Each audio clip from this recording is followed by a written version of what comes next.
Welcome to another episode of Chattin with Staxx. I'm your host, Bill Staxx, and today I got Jimmy Costanza. They knew Tony Spilotro had court in Nevada. So their original plan, they were going to hit Tony Spilotro with the Uzi right outside the courtroom. I bet you any money this picture right here is probably when they would have shot him. Right there, coming out of the courthouse. However, the mob bosses back home did not like that idea. It would have brought way too much heat, killing two gangsters in the middle of a courtroom, outside the courtroom. So that plan A was called off. Now plan B comes into effect. They canceled plan E. They called everybody back home. Now, according to Nick, if you believe Nick, Jimmy Marcello made the phone call to Michael Spilotro with the ruse. They lured him to a house in Bensonville. They lied to him and said, Tony's going to be a boss. We're going to make him a boss. And Michael, we're going to make him a made guy. That was what they told them to get to the meeting. Now, both of these brothers knew they were in trouble. Yeah. But they had to go to the meeting. You know, once you're whistled in, you have to show up. So this is something you could talk about. I was not in court this day. I missed Michael Spilotro's wife and daughter testify. They called them to testify that, number one, prior to the day they disappeared, Michael Spilotro's daughter, she testified her dad kept telling her throughout the day, I love you. You know how much I love you, right? You know, I love you, right? Nonstop, he kept telling her he loved her. So she was getting a little worried. And then his wife, Staxx, and you could talk about this. His wife testified. Again, I wasn't in court for the wife and daughter, but Michael Spilotro's wife testified. He took off all his jewelry in cash, put it in a plastic bag, and he said, if I'm not back at this reception by 9:30, something's wrong. Yeah, so, and I have exclusive, and I can't let it out yet, but you guys will see it soon. And I have exclusive content that I'm going to be bringing you guys. I just can't really get into it, but that stuff is going to blow people's minds. Like it's a firsthand account of what happened to Anthony Spilotro and Michael Spilotro. So the brothers ended up going to a meeting. He gave the wife all the jewelry. He said, I might not come back from this. And he brought a handgun with him. Yes, I'll get to that. Now, again, we're going by Nick's testimony. When Nick testified against the Spilotros, again, this was the peak, the highlight of the trial. You could hear a pin drop. Complete silence. All eyes, all ears were on Nick. Now, here's what Nick Calabrese said. According to Nick, Jimmy Marcello picked him, John Fecarada, and Jimmy LaPetria at a Venture parking lot. Back then, Venture would be like a Walmart today, a very popular supermarket that everybody shops at. He testified that Jimmy picked them up in a real fancy, hyped-up minivan. So they picked them up. They drove them to the house in Bensonville. When they got there a little early, when they walked into the house in Bensonville, when Jimmy dropped them off, they walked downstairs into the basement. The first man to greet Nick was Sam Carlisi, probably the boss, one of the bosses at the time, a very heavyweight in the Chicago outfit. He greeted Nick Calabrese, and he made a couple smart-ass wisecracks to Nick about how well he looked. He's got a nice tan. He was really enjoying himself out in Nevada. Now, at this time, Fecarada beelined it right to the bathroom. And Nick Calabrese testified that Fecarada was in that bathroom a long time, right? So they were still conversating. They didn't grab him yet. Exactly. They got there early. Now, Nick said he noticed Fecarada was in the bathroom a long time. When John Fecarada came out of the bathroom, Nick Calabrese said he was white as a ghost, meaning Fecarada thought they were going to kill him, right? Oh, yeah.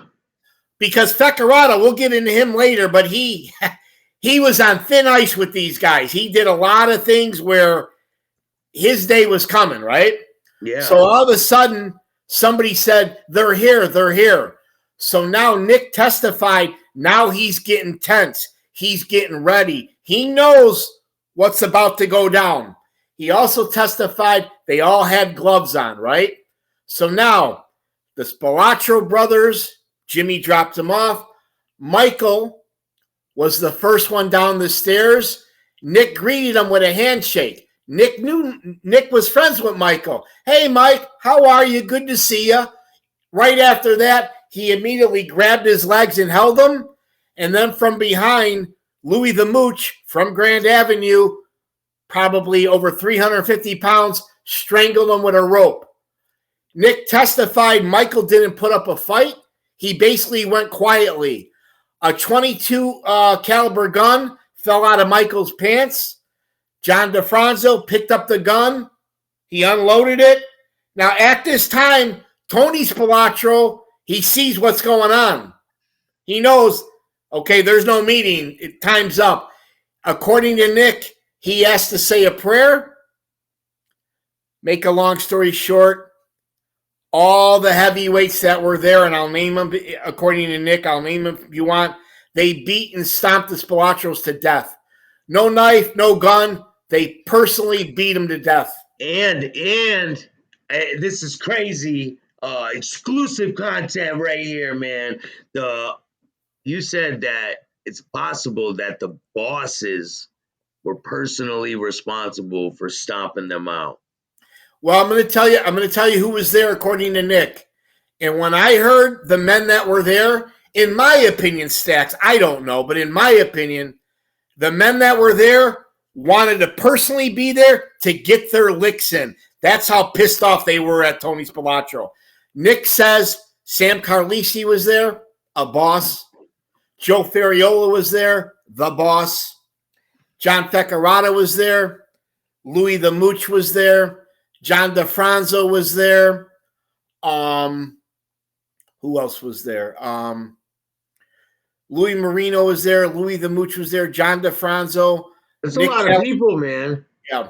A lot of people to kill somebody. Like, it's a lot of people. I mean, that's a major hit, though. When they show the autopsy picture in the courtroom on the big flat screen, the brothers, their face and chest were purple, black, and blue. You couldn't even recognize them. They were basically beat to death. Yeah, and then a second way to go, man. Nick testified at the end that Joe Ferriola took him and Fecarada out for coffee, and he told them to cut up their gloves in little pieces.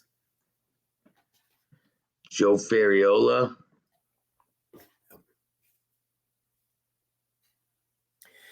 And then I guess a second group of guys were responsible for the burial of the Spilatros. Oh, so it was that the first one was like a hit team to go just kill them. And then the second one was the cleanup crew, right? Yeah, exactly. Now, Fecarada was part of the cleanup crew. I got Fecarada right here, man. No, that's Joe Ferriola. Oh, Ferriola. That's one of them. He was the boss at the time. And he was personally there in the basement, according to Nick. Did he get convicted of this? No. He died before the trial started. Oh, he did. I mean, he died years ago from health issues. Yeah. So, but he was there too, right? According to Nick, John DeFranzo was there. So, after they killed them, what was their process from after they killed them in the basement? What was the process? You were there for the testimony of this or no? For the cleanup of it?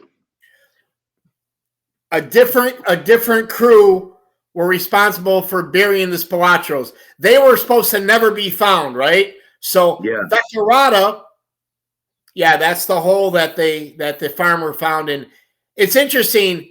That burial site was in Enos, Indiana, not too far from Joey Aiuppa's farm. So what a coincidence, right? Yeah. So Fecarada, who was part of the hit team, he was also the leader, if you will, of the burial crew. Now picture this. This is pitch black at night, right? You can't see anything.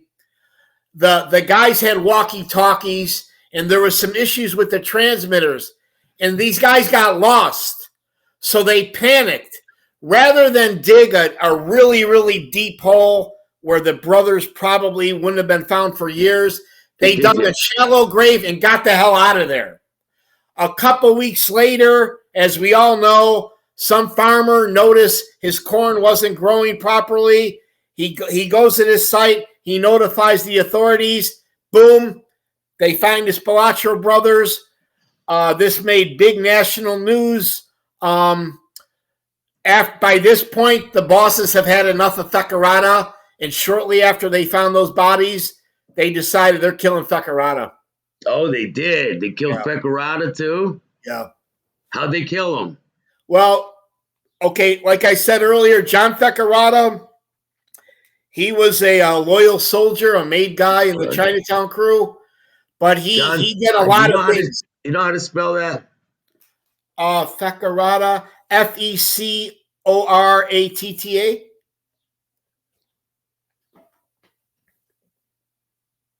We get a picture of him.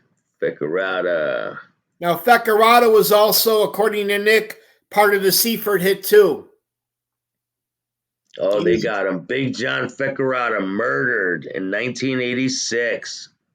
Now, what happened with that was, now Fecarada knew he was on thin ice, okay? He was in a lot of trouble for many reasons. And he wouldn't get in the car with just anybody. But he trusted his best friend, Nick Calabrese. And Nick Calabrese was one of the main killers in the Chicago outfit at the time, right? Absolutely. So, Frank's younger brother.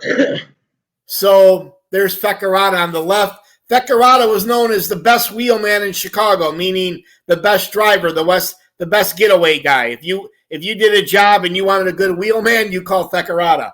He was also a killer too. But with Fecarada, Angela Petria gave the order to the Calabrese brothers, Fecarada's got to go. So they tricked him.